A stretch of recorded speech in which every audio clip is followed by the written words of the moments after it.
విజయవాడ ఆటోనగర్లోని ఓ mechanic షెడ్డులో ఈరోజు భారీ అగ్ని ప్రమాదం సంభవించింది. మెకానిక్ షెడ్డులో మరమ్మతుల కోసం బస్సులు నిలిపి ఉంచారు.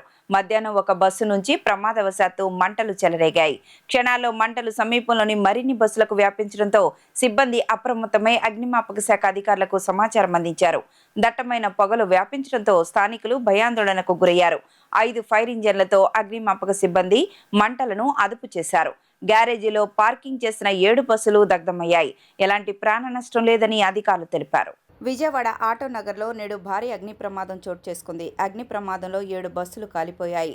మరమ్మతుల కోసం ఉంచిన బస్సుల్లో మంటలు చెలరేగడంతో ఈ ప్రమాదం చోటు చేసుకుంది. సంఘటనకు సంబంధించిన వివరాల్లోకి వెళితే ఆటోనగర్లోని ఓ మెకానిక్ షెడ్డులో మరమ్మతుల కోసం బస్సులను నిలిపి ఉంచారు. ఆదివారం మధ్యాహ్నం మరమ్మతుల కోసం ఉంచిన ఓ బస్సులో మంటలు చెలరేగాయి. ఆ మంటలు కొద్దిసేపటికి మిగిలిన బస్సులకు వ్యాపించాయి. పెద్ద ఎత్తున మంటలు ఎగిసిపడడం గుర్తించిన స్థానికులు అగ్నిమాపక సిబ్బందికి సమాచారం అందించారు. 5 ఫైర్ ఇంజన్లు సంఘటనా స్థలానికి చేరుకున్నాయి. అగ్నిమాపక సిబ్బంది మంటలను అదుపులోకి తీసుకొచ్చారు. ఇక ఈ ప్రమాదంలో గ్యారేజీలో నిలిపి ఉంచిన 7 బస్సులు దగ్ధమయ్యాయి. పోలీసులు ఈ సంఘటనపై కేసు నమోదు చేసుకుని దర్యాప్తు చేపట్టారు.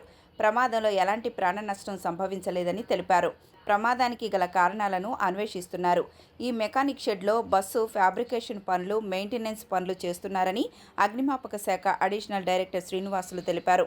ప్రసన్న పార్కింగ్ లైన్స్ నుంచి తమకు 12 గంటలకు ఫోన్ వచ్చిందని, ఆటోనగర్ అగ్నిమాపక వాహనంతో పాటు విజయవాడ కొత్తపేట వాహనాలు కూడా తెప్పించి 5 వాహనాలతో మంటలను అదుపులోకి తీసుకొచ్చినట్లు తెలిపారు. 3 బస్సులు పూర్తిగా, 4 బస్సులు పాక్షికంగా దగ్ధమైనట్లు తెలిపారు. షెడ్డు నిర్వాహకులు సిద్ధు మాట్లాడుతూ బాడీ పెయింటింగ్, టింకరింగ్, ఎలక్ట్రీషియన్ పనులు చేయిస్తుంటామని, 2-3 రోజుల్లో అన్నీ డెలివరీ అయ్యావని, ఒక బస్సులో షార్ట్ సర్క్యూట్ అయ్యి మంటలు అంటుకున్నాయని, మొత్తం ఏసీ బస్సులు కావడంతో మంటలు వ్యాపించాయన్నారు. ఆటోనగర్ ఐలా మాజీ చైర్మన్ సుంకర దుర్గాప్రసాద్ మాట్లాడుతూ ఒక్కో బస్సు సుమారు 40 లక్షల రూపాయల వరకు ఉంటుందని, పెయింటింగ్ వేసి డెలివరీకి సిద్ధంగా ఉన్నాయని చెప్పారు. చుట్టుప్రక్కల ఉన్నవారు అందరూ స్పందించడం వల్ల పెద్ద ప్రమాదం తప్పిందన్నారు. నా పేరు మెకానిక్ రాజేష్ అండి. ఈ షెడ్లో వర్క్ చేస్తూ ఉంటాం మేమందరం. ఇవాళ ఈ గ్యారేజీలో అందరూ ఓనర్ గారు పారంపూడు ముక్కు పెట్టడం అందరూ అక్కడికి వెళ్ళాము. ఇది ఎలా జరిగింది అనేది 11 గంటల్లో పొగలు వస్తుందని చెప్పి మాకు మా పక్కన వాళ్ళు సోదరులు ఫోన్ చేశారు. ఇలా ఈ షెడ్లో గ్యారేజ్ వస్తుంది, ఇలా మంటలు వస్తుందని చెప్పి లోపల వాళ్ళే ఫైర్ ఇంజిన్ వాళ్ళు ఫోన్ చేశారు. వాళ్ళు కూడా ఈ లోపల వచ్చి అన్ని ఆర్పడం అనేది జరగడం జరిగింది. ఫైర్ ఇంజిన్ తొందరగా రావడం వల్ల చాలాసేపు ఒక 1 గంటల్లో మొత్తం క్లియర్ అయిపోయింది. మొత్తం ఆర్పగలం. 6 బస్సులు అయితే 5 బస్సులు పూర్తిగా దగ్ధం అయిపోయినాయి. మిగతా 3 బస్సులు సగం పూర్తిగా కాలినాయి. ఆస్తి నష్టంగా జరిగిందే కానీ ప్రాణ నష్టంగా ఏం జరగలేదు. వాళ్ళు ఎవరు లేపడం వలన అదొక మంచి ఇది అనుకోవడం మేము జరుగుతుంది అనమాట. ఫైర్ సిలిండర్లకి ముందరగా మా ధన్యవాదాలు వాళ్ళకి.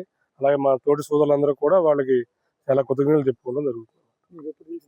మాకు 11:30-12 ఆ టైంలో తెలిసిందండి. మేము వేరే చోట ఉన్నాం. మాకు తెలిసిన అతను మా బ్రదర్ ఫోన్ చేసాడు, ఇలా మీ గ్యారేజీలోంచి ఇలా పొగలు వస్తుంది ఏంటంటే అప్పుడు వచ్చాము అందరం.